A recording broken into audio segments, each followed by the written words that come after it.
Showing off. Narrated Abu Musa, a man came to the Prophet of Allah, may Allah's peace and blessings be upon him, and asked, a man fights for war booty, another fights for fame, and a third fights for showing off. Which of them fights in Allah's cause?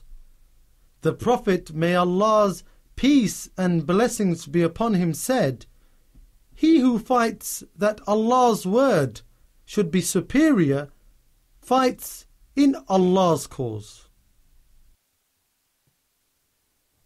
Assalamu alaikum wa rahmatullahi wa barakatuh, and welcome to another episode of Purification of the Soul. I'm your host, Abu-Abdissalaam, and we have with us in the studio our guests. From my right, Muhammad. Assalamu alaikum. How are you? I'm fine, alhamdulillah. And Gulraz. Assalamu alaikum. Alaikum salam. And Baha. Assalamu Alaikum salam. We were discussing in the previous episodes about the sin or the disease of the heart and soul called ostentation or showing off, riya. Now we spoke about the different levels of ostentation with regards to who one is aiming when it comes to doing a religious action or an act of worship. Now there are also different levels of ostentation with regards to whether a person is showing off in the essence of the act of worship, or whether he is showing off in the qualities or the qualities of the act of worship. As for the first, when a person shows off in the essence of the act of worship, that is, he only does the act of worship out of ostentation. This is of three types. The first is if he shows off in the essence of iman. In other words, he openly exhibits that he is a Muslim, but there is no iman in his heart. This is the worst type of ostentation. And the one who does this, what is he called in Islam? Hypocrite. A hypocrite. In Arabic? Showing off in Arabic? No, the one who says he has iman, but he has no iman in his heart. Munafiq. Munafiq. He's the munafiq, the hypocrite, and the pure, sheer hypocrite. Now this person, he will dwell in the fire forever as a disbelieving hypocrite. Allah subhanahu wa ta'ala says in the Quran, إِنَّ الْمُنَافِقِينَ فِي الدَّرْكِ الْأَسْفَلِ مِنَ النَّارِ وَلَن تَجِدَ لَهُمْ نَصِيرًا خَالِدِينَ فِيهَا. That the hypocrites will be in the lowest level of the hellfire, and you will not find for them a helper, and they will dwell therein in the hellfire. This is in Surah An-Nisa. So the first type of ostentation with regards to the essence of an act of worship is the essence or the asl of iman. When a person says, I believe, amanna, he says, I believe with his tongue, he claims to be Muslim, but in reality he has no iman in his heart. The second type of ostentation with regards to the essence of a person's action is that he doesn't actually show off with respect to the essence of iman. He has iman, but he shows off when doing obligatory acts of worship. This is like a Muslim who only prays his obligatory prayers in the presence of people. If he was left by himself, he would not pray. And the same goes for the one who gives zakah or fasts in Ramadan. When only he does these things when the people see him. When alone, he doesn't do any of these obligations. This person, he desires the pleasure of the people much more than the pleasure of Allah subhanahu wa ta'ala. He fears the people much more than the fear of Allah. And often this is the case, for example, when a child, he has iman. A child, maybe, when I say child, I mean over the age of adolescence. He has iman, but the parents are forcing him, for example, to pray. Maybe he's 12, 13, 14, 15 years old. 16, 17. He's a teenager, maybe. His parents are forcing him to pray, so he only prays for the sake of his parents. Sometimes he might do it with wudu. Sometimes he might do it without wudu. Because his sole goal is to show off for his parents. But the difference here is, although it's the essence of the prayer, in other words, he began the prayer, he started the prayer with the intention of showing off, but his essence of iman is okay. So this person is also in danger. And we discussed some of these types in the previous episode. And the third type is the person who shows off when doing supererogatory acts of worship, voluntary acts of worship. So when he performs the obligations, he doesn't show off. he would do them whether people are there or not. However, he would not do the voluntary deeds unless people are watching him. This is also great in the sight of Allah, and the person will also still be sinning. But obviously his level is less than the one before him, the one who does it with regards to the obligations. So here, this type of ostentation, these three types that we're talking about here, this taxonomy deals with the different types of ostentation with regards to a person who is ostentatious in the beginning of his action. In other words, he's doing the action for other than Allah. So some do or have iman for other than Allah. Some they have iman for the sake of Allah, they have faith for the sake of Allah, but they do the obligations only for the sake of other people. And some people, they have iman, they do the obligations, whether people are there or not, watching or not, but when it comes to voluntary deeds, supererogatory actions or acts of worship, then the person won't do them unless people are present. All of these people are of different levels, of course, when it comes to ostentation. The worst is the first of them, because he's a sheer hypocrite. This is with regards to a person who does the act of deed from the beginning to show off, for the sake of other than Allah. But then there's a second type of ostentation here in this taxonomy. And that is when a person shows off, not in the essence of the act of worship. He would have performed the action even if no one was watching him. But in the outward performance of the act of worship, he has been hit by showing off. He shows off in the qualities of his acts of worship. This means the person does the action in essence for Allah subhanahu wa ta'ala. However, he beautifies his action in front of others out of ostentation. And this is also, this is of three categories. The first is to display ostentation through a deed which, if he abandoned, the act of worship would be considered deficient in the sight of Allah. Such as a person who intends to shorten his prostration. Now we know that there is a certain minimum obligation of all the pillars of the prayer, like prostration, like sujood or sajda, like ruku' or bowing. Okay, what is the minimum obligation when it comes to that? To say Subhana Rabbiyal A'la and sujood, yes, etc. and also in terms of the time that he should spend in sujood. What is the minimum obligation there? That his bones should come to rest. That he should come to rest. So he shouldn't be like a crow who's just pecking up and down. The minimum obligation is to go into ruku' and rest. Then come back up and rest. Then go into sajda, prostration and rest. So this is the minimum obligation. We know this. So if a person leaves out this minimum obligation when he's by himself, then his prayer is considered deficient. It's deficient. And this type of person, what he will do, he will actually, even though he'll shorten his prostration or bowing during his prayer when he's by himself, but what stops him in front of other people, what stops him is that they are watching him. So he will lengthen it just enough for his prayer to be valid. But this is only because other people are watching.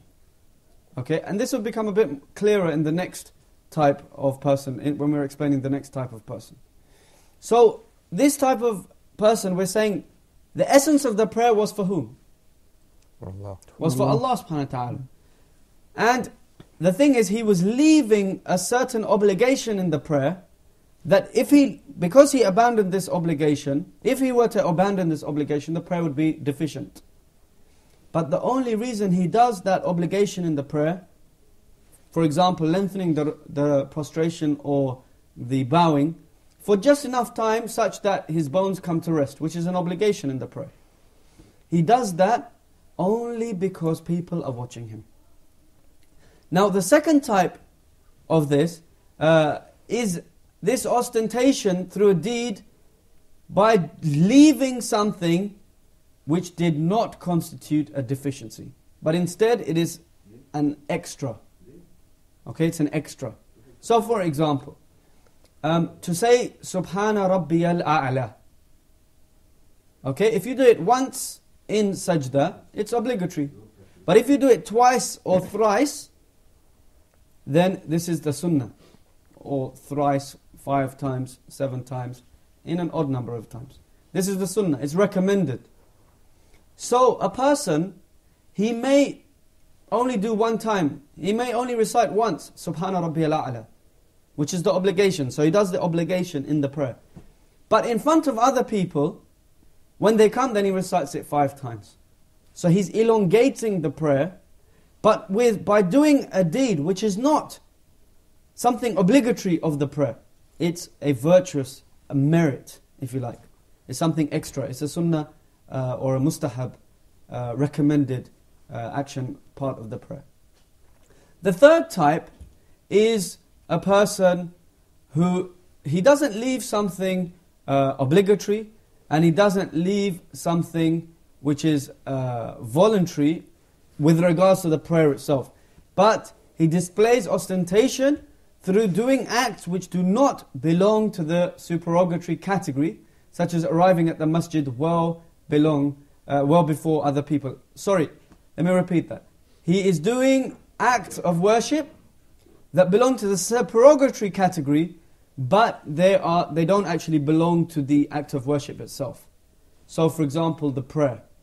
Okay? When a person goes early to the masjid, he goes early to the masjid well before the other people, or he tries to stand in the first row, this is not actually part of the prayer. It's outside of the prayer, but it's something voluntary that a person should do, and he'll get good reward for that. Because it's a voluntary recommended deed.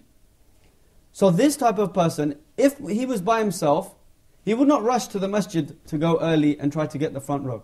But as soon as his friends are there watching him, then he rushes to show that, hey, I'm a pious person, I go to get the front row. Why? Because the Prophet ﷺ said the best rows for men are the front rows. After the break, inshallah, we'll see some more details with regards to ostentation. وصلى الله وسلم وبارك على نبينا محمد وعلى آله وصحبه أجمعين. السلام عليكم.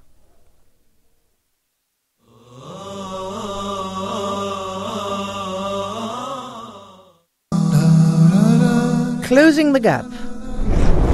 Why closing the gap? In this program, Sheikh Yusuf Estes and Omar Dunlap are going to discuss how to bridge the gap between peoples of different cultures and orientations, the gap between males and females, Muslims and non-Muslims, the East and the West.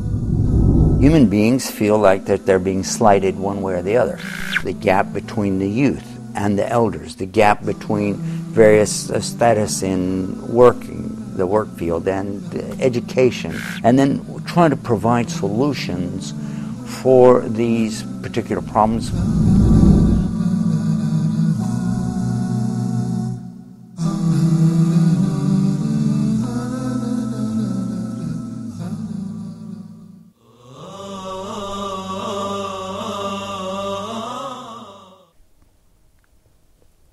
Assalamu alaikum and welcome back. Before the break, we were discussing some of the different levels of ostentation. First of all, what is ostentation?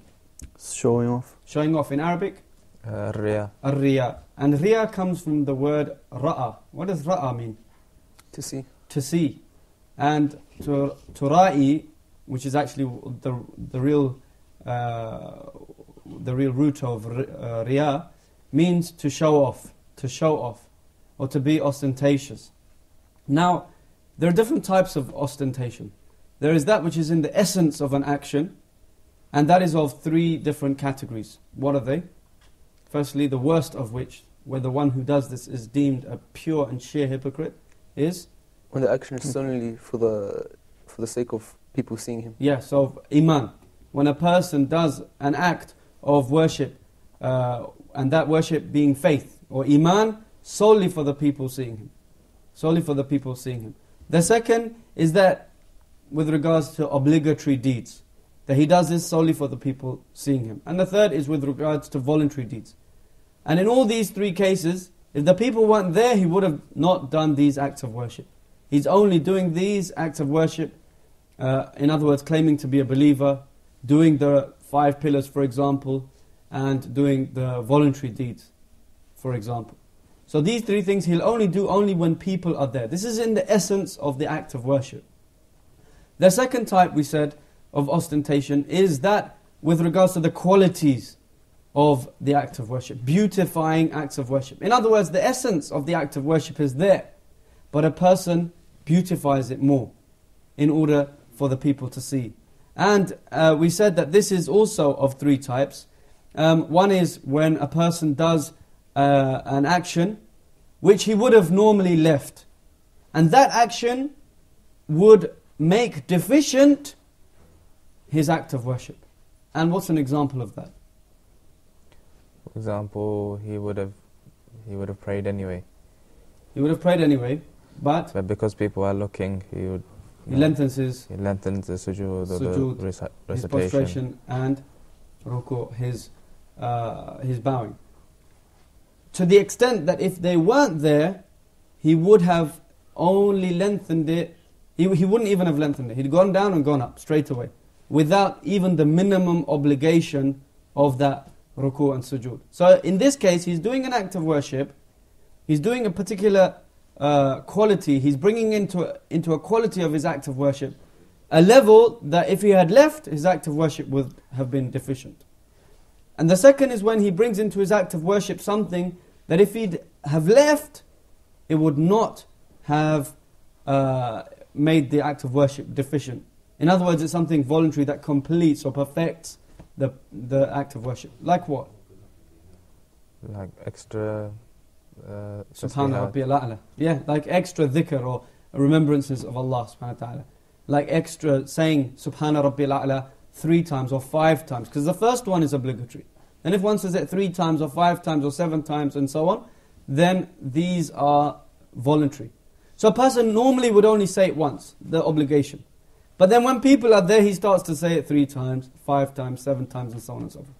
Now the third type of ostentation here, with regards to the quality of worship, is by doing acts that do not belong to the act of worship itself. It doesn't belong to the act of worship, but it's related to the act of worship. They're supererogatory actions, if you like. Let's have an example of that. As you mentioned, going to the masjid early for the salah is an extra thing to get the front row. So you wouldn't normally do that, but because people are looking, you'd go there early. Yeah, so if a person does this, this also falls into what? Ostentation, showing off. And all 3 types of ostentation are totally prohibited.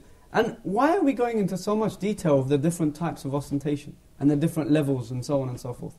The reason why is because when we know, for instance, the evil of something, we can avoid it. Yeah, when we know the evil of something, we can avoid it. But also, there's another reason, slightly deeper than that. I guess we're not always aware of how many different ways this ostentation can enter our worship. Yes, that's absolutely right. And that's why it's a shirk al-khafi, which means the hidden shirk, the hidden type of polytheism. Because we're not always aware of how this ostentation can enter a person. And it's for this reason that the scholars, they wrote volumes and volumes and volumes about this topic of sincerity, which is the opposite of being ostentatious. And Imam al-Ghazali rahimahullah is one of the great scholars who wrote in his book Al-Ihya, Ihya Ulum ad-Din. He wrote in this book some of the ways or some of the taxonomies of ostentation, and then he followed that up with some of the cures, which inshallah we'll look in the next episode. For the moment, let's look at some interviews about what people think about ostentation, and then we'll return to this topic. When we show an act of worship, that means you do things for showing people, not for Allah, and by that you don't get the thawab. I think when someone says that he's going to pray in front of people, telling them that he's going to pray, or praying in front of a lot of people, show them he's going to pray, even though he can go to any open space or a place that doesn't have people. Or when he's praying and just saying the words in a loud voice, even though he has to make it low. Telling people that I'm going to pray, talking loud voice while praying. First of all, I think it's religiously, it's definitely wrong, because our Prophet Muhammad said, you shouldn't show off, you shouldn't walk on the street, showing off, showing your body, showing all that. So it's wrong religiously. Second of all, socially, people don't hate those people who show off. You know, you reject the person when you see a person showing off. You just reject him. You know, it's not nice. Yeah. Third of all, due to the culture and tradition, our ancestors and all of that, they didn't show off. So we can see how important it is to be aware of this disease of ostentation and how one, can try to keep away from this, or how important it is for somebody to keep away from this disease. Now we've seen some of the degrees of ostentation which relate to the objects with regards to which ostentation is taken, or through which ostentation is undertaken. Some of them are worse than others, as we've seen, but all are blameworthy. But when somebody is ostentatious, he usually has a purpose or goal for why he is showing off. Why is he showing off his acts of worship? This could be like trying to obtain wealth or status or the like. So the purpose or goal of ostentation also has 3 degrees. But before we talk about that, let's see what our viewers think about that. Why do people show off their good deeds? For instance, they might want to show that they are pious. For instance, you may have a person who said he wants to show that to other people that he's pious. So therefore he might not change his clothes, he might not change his trousers, or something like this. Another reason could be so that people don't have a bad impression of him. If they don't see him praying, they say, "Oh, he's an evil person." So for that, you mean? Yeah. So in your case, he wants praise from the people to make out that he's pious, or he's, and so on and so forth. And in the example you gave, because he's fearful of being censured. He's fearful of being blamed. Or trying to hide the bad things he got. Himself. Yes. And that is particularly the case when a person leaves off the obligations, but he does it in front of people, because he's trying to hide his bad qualities. Well, the reasons, we can sum them up, and it is what you said. And the worst, or the worst and most destructive type, is when a person is ostentatious in order to perform something haram. In other words, he's using ostentation or acts of worship, and he's showing those off in order to obtain something haram. And an example of this is when a person displays good deeds in order to get closer to a woman, for example. Or when he displays good deeds in order to attain a position of authority, which he can abuse and attain unlawful wealth. This type of ostentatious person is the most hated by Allah subhanahu wa ta'ala. Why? Because this person has used acts of worship to commit a sin, to commit a crime, to commit something that is haram, and he's taken these acts of worship as a tool for his sinfulness. So you can imagine how evil this is. He's using acts of worship, which is something that righteous people should do. Something that he should be, in fact, trying to attain the reward of Allah, trying to attain the pleasure of Allah by. But he's using that to attain something unlawful, to commit an offense. The second type of person, or the second type of goal, is when a person aims at obtaining worldly gain that is in itself lawful. For example, property or marriage. But he wants to do this in an unlawful way, in other words, by being ostentatious in his acts of worship. So an example could be a person who busies himself with giving Islamic lectures for people to give him money, or for someone to offer his daughter to him in marriage. This kind of ostentation is prohibited, as it entails seeking something of this worldly life through obedience to Allah, but it is less grave than the previous degree. But it is nonetheless a sin. One should intend by any act of worship that he does the sake of Allah subhanahu wa ta'ala. The third type is when a person does not intend to obtain a worldly gain or wealth, but rather displays his worship for fear that he may be thought of as lazy. An example of this could be someone who prays Tarawih prayer in Ramadan, which is a voluntary act. But he does this in order to be seen as not being lazy in his deen. And all of these degrees and ranks of ostentation expose the person who is ostentatious to Allah's wrath. And ostentation, as we said, is one of the severest causes of destruction. In the next episode, inshaAllah, we'll look at how can we know if this hidden disease is in us? And this is very important, because we've said about how evil this disease is, but we've also talked about how difficult it is for a person to control himself, and how hidden it is from a person. So we're going to see some telltale signs that we should look at ourselves and see, is this present in us? Because if it is, then these are signs that a person may be ostentatious. And then after that, inshallah, we will look at some of the cures of ostentation. May Allah subhanahu wa ta'ala protect us from all types of shirk, riya, sum'a, ujub, and all types of shirk. وصلى الله وسلم وبارك على نبينا محمد وعلى آله وصحبه أجمعين. السلام عليكم ورحمة الله وبركاته.